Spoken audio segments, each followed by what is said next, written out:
This video will show you how to use work planes.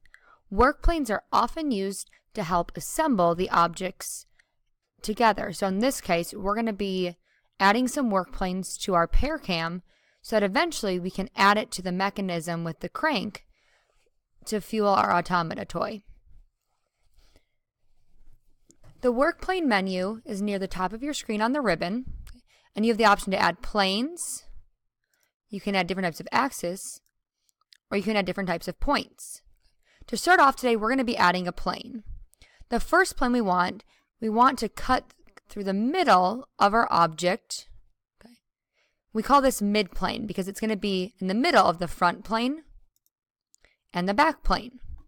From the drop-down menu, I'm going to select mid plane between two planes and then click on the back and the front of the object.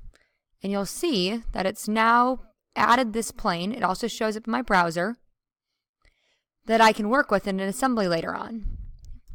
The second piece that I want to add is what we call an axis, and I want to add it through the center of this hole.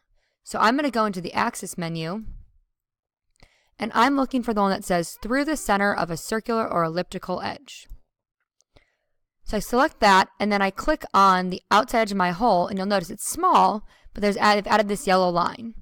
Now, if you want to be able to see one of your work axes or your work planes more clearly, you can actually click on the end of it and drag it out to extend it to make it bigger. Now I can see it even when I'm zoomed out.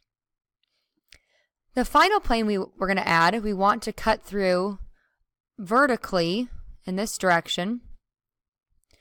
And one of the other options that you have for planes is to use some pre-existing planes. On the browser, you have a folder called the origin folder, and you can click the arrow to expand it or collapse it. And these are some of the planes that your computer has automatically. Remember when you start a part, how you had to choose if you want to sketch in the XY or the XZ or the YZ planes? So these are those planes that already exist. In my case, I want to see if I have a plane that already exists that cuts to the middle. So in my case, I wanted one that cuts through vertically. So this YZ plane is going to be my best option.